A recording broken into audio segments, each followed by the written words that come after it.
বাংলাদেশে নববর্ষ উদযাপনের সংবাদ সংগ্রহ করতে ঢাকায় এসেছিলেন পশ্চিম বাংলার কাগজ সংবাদ প্রতিদিনের সাংবাদিক সুচিন্তা পাল চৌধুরী। ৩৩ বছরের পুরনো সংবাদপত্রটি তৃণমূল কংগ্রেসের সমর্থক বলে পরিচিত।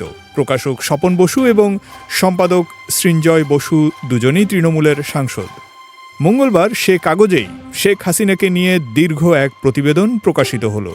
প্রতিবেদনে বলা হয়েছে, গত প্রায় ১ বছর ধরে চলা অচলাবস্থার জন্য বাংলাদেশের মানুষ শেখ হাসিনাকেই দায়ী করছেন। হাসিনার দুর্নীতি, অচলাবস্থা এবং অদূরদর্শিতার জন্যই যে জঞ্জাল তৈরি হয়েছে তা সরানোই বড় চ্যালেঞ্জ হয়ে দাঁড়িয়েছে। পত্রিকাটি আরও বলছে, বাংলাদেশের কিছু মানুষ শেখ মুজিবুর রহমানকে শ্রদ্ধা করেন, কিন্তু শেখ হাসিনা এবং তার বোন রেহানার জন্য সবকিছু শেষ হয়ে গেছে। প্রতিবেদনের প্রথম লাইনেই বলা হয়েছে, মেয়েটার জন্য কলঙ্কিত হলেন বাবা। পত্রিকাটি শেখ হাসিনার ক্ষেত্রে অপদার্থ বিশেষণ ব্যবহার করেছে। তবে তারা বলছে, আওয়ামী লীগের সমর্থকরাই শেখ হাসিনাকে অপদার্থ বলছে।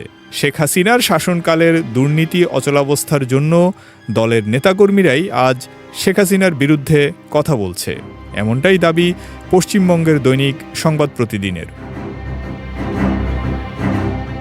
বাংলাদেশের সংখ্যালঘু নির্যাতন নিয়েও অনুসন্ধান করেছেন ভারতীয় পত্রিকার সাংবাদিক। তার অনুসন্ধান বলছে, বাংলাদেশের হিন্দুরা ভারতীয় গণমাধ্যমকে বলেছেন, আওয়ামী লীগ বাংলাদেশের ধর্মীয় সংখ্যালঘুদের রাজনৈতিক ঢাল হিসেবে ব্যবহার করে দেশকে অস্থিতিশীল করার চেষ্টা করেছিল। অনেক ক্ষেত্রেই দেখা গেছে হিন্দু মন্দির ধ্বংসের পেছনে ছিল আওয়ামী লীগের হাত। তবে বর্তমান সরকার ও সেনাবাহিনীর কঠোর অবস্থানের কারণে পরিস্থিতি অপেক্ষাকৃত ভালো। ভারতীয় গণমাধ্যমটি বাংলাদেশের ধর্মীয় উগ্রবাদের পেছনেও শেখ হাসিনাকেই দায়ী করছে। তারা বলছে, রাজনৈতিক কারণে ধর্মকে ব্যবহার করার কারণেই এই সংকটের তৈরি হয়েছে।